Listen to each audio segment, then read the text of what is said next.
stormwater runoff is a major water pollution in urban areas as well as in areas like this in Salem County. The stormwater runoff carries bacteria, heavy metals, and other pollutants through the sewers into local waterways. Heavy rainstorms can cause flooding that damages property and infrastructure. So at our facilities, you'll see that we take the stormwater runoff from the rooftop, which comes through the gutters, and then it drains right into the rain garden, which is planted with all native vegetation. It's a shallow depression, and the vegetation that we use is all native to the area. We do a variety of different types of vegetation, not only so that it looks very nice different times of the year, but also to attract different types of pollinators. So it's a shallow depression with deep-rooted plants, so the rain garden collects the stormwater runoff and then naturally filters it slowly, removing the toxins and recharges the aquifer. Projects. Funding for these projects has been made available through the Delaware River Watershed Initiative and National Fish and Wildlife Foundation. Our partners are South Jersey Land and Water Trust, the American Littoral Society, Rutgers Cooperative Extension, and Pinelands Preservation Alliance. And the projects work together to help improve water quality for the area. One thing that we all have learned is that it's no one responsibility to protect our water. So today we'll be visiting some projects. This is a Quaker home. Quakers were the original settlers in Salem County in this area. The Quakers strongly believe in protecting their environment, so this is perfect place we have 2 rain gardens located here.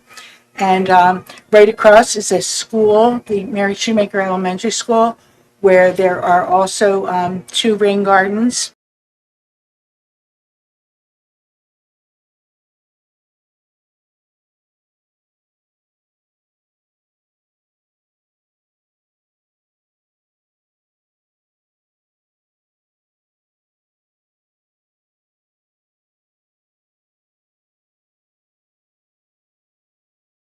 I'm the Executive Director of the South Jersey Land and Water Trust. We're a local environmental organization that does land preservation and water protection programs. And we're here today with our partner organization, Ranch Hope. Ranch Hope is located in Salem County, New Jersey, and it's an at-risk school for a live-in school for boys throughout the region. And it's a beautiful campus that has a lot of opportunity to restore what is formerly mowed areas to natural habitats. And so one of the first projects that we did was work to outline and restore this naturally wet area to return it back to wetlands. Most of it was mowed and has been wet for some time. And so we created a no-mow zone to see what came up naturally. And with the students at the school have planted plugs of native plants and then establish a no-mow zone. And then it drains into natural bioswale here that was full of Phragmites.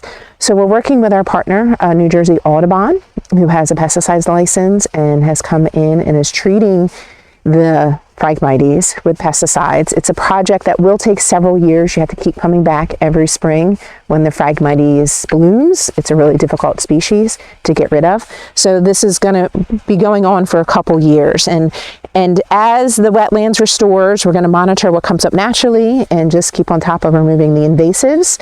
So this was one project that we did on campus. And the other project is several rain gardens on site as well. We do water quality testing here. This bioswale drains into a stream that drains into a lake, which is the drinking water for Salem City. So we're keeping track of the water quality and what goes into that waterway to keep it safe and secure for Salem City residents. Well, what we do is we have the kids come out and we teach, we just show them, talk about the importance of natives, and we teach them how to plant a plant. And there's always some kids who don't want to get dirty, or some kids who aren't interested. And as soon as they get into the garden and get started, sometimes they don't want to get out. And there was a young fella here that exact scenario happened. His first period, he did not want to get in the garden. He did not want to get the sneakers dirty. But once he got in and tried, he got permission to stay the whole day and help plant. So it's exciting to teach kids the importance of natives and how to plant plants. And then it helps them get connected to it, to help maintain it and not destroy it. So when was this installed? Last year. And okay. this time last year, it's been a year. October of 2022. So it's been a year. Yeah. Nice. Yeah. And are you happy? I'm happy because they're happy. Well, yeah, you know, and I'm happy because it works. So that, like, I think that it's not just a garden. A rain garden is stormwater management, and it needs to capture the water, filter the water, not flood, not overflow, not bring, hold water for more than 48 hours so you have a mosquito pit. And so I'm happy when it works. So it drains. So it drains properly. The plants are happy, and it got rid of their problem area, which was this walkway flooded. And then during the wintertime became ice and was dangerous for the kids and whenever they had events or activities in the gym. So they're happy, it's working, and we're happy.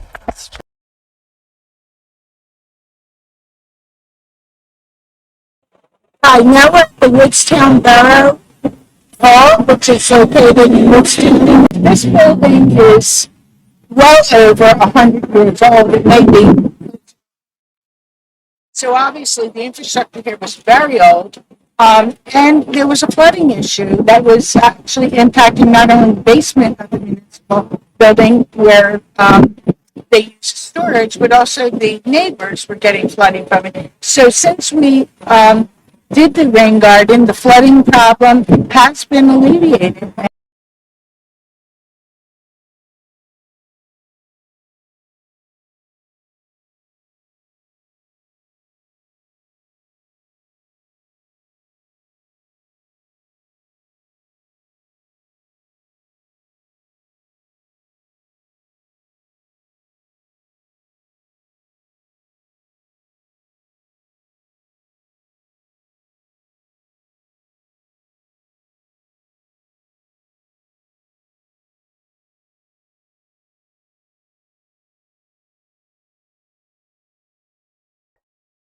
I'm Jacqueline Rhodes. I'm with Pinelands Preservation Alliance, and I am the coordinator for the New Jersey Landscape Makeover Program. The project that you see behind me right over here was part of the residential rebate program. This is part of an effort to change the culture and dynamics of landscape management in New Jersey. As you can see by the rain garden that is close to the house here, the idea is to capture the runoff coming from the roof of the property so that it enters into the garden for filtration, as well as reducing any potential localized flooding or pooling of water on the property. It is a great way to not only address those issues with stormwater, but also to help promote local pollinators and provide for more native plants in the area. This project here received a rebate. So as part of the Total Landscape Makeover program, a homeowner goes through a webinar where they become educated about stormwater management, about rain gardens and other green stormwater infrastructure. And that is a requirement in order to then receive a free design by Rutgers University to create this project. Once they receive the design, then they could go through the steps of purchasing the soil if needed, mulch, rock, and of course all the plants that they identify would fit into this garden. Once they do that work, then they send us a rebate form and can get, at the time, $450 up to now $600 for the garden. It is a great way to introduce people to this concept, to show the community about an opportunity for transforming their landscapes, and altogether we could take part in improving our water quality and localized flooding.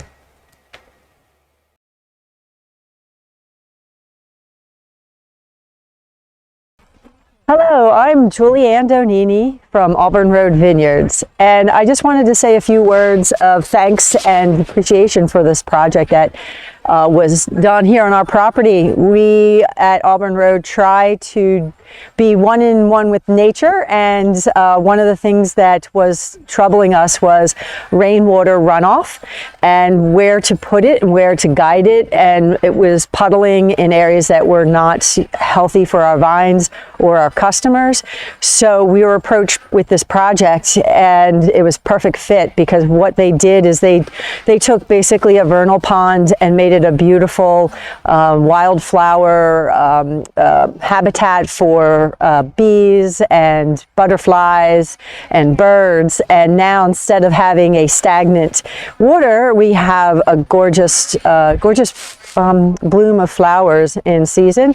And even in the wintertime, it's beautiful because there's a lot of evergreen foliage in it. So we're so thankful for this project and are encouraging others around here and other businesses to do it as well.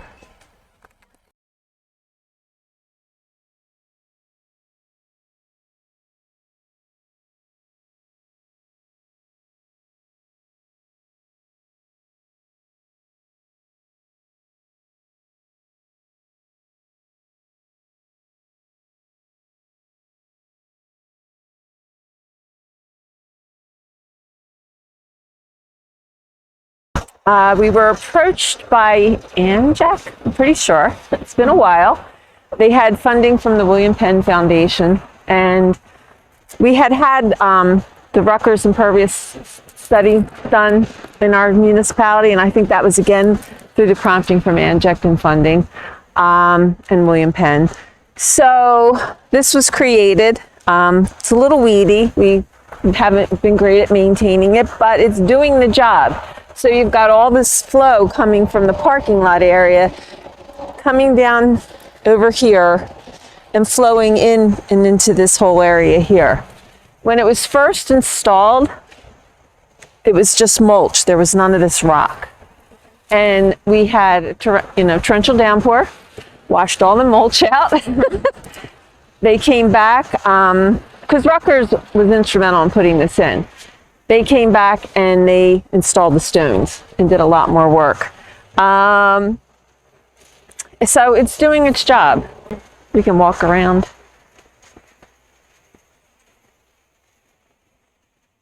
And there is a little,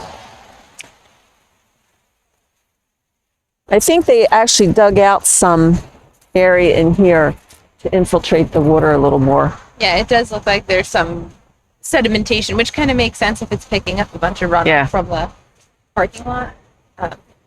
Also, part of grant money. They were installed in 2018. We currently aren't using this one, but again, if we do planting here next year, we're going to probably need it because it's been so dry over the summer.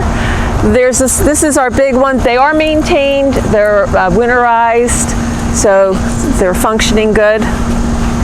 So here's the small one. This one is the one that has the drip irrigation out to the front.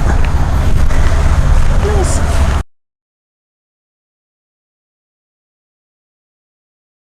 Hello, my name is Valerie Nyber. I am the president on the Board of Trustees here at the Vineland Historical and Antiquarian Society. The society was founded in 1864, and this beautiful building behind me has housed our society here. It's our museum. It was built in 1910, and it is the oldest purpose-built museum in the state of New Jersey. So while a lot of museums kind of take over old spaces and things like that, this was literally built to house all of our wonderful collections. And we are very excited to have this rain garden being installed on the other side of the building.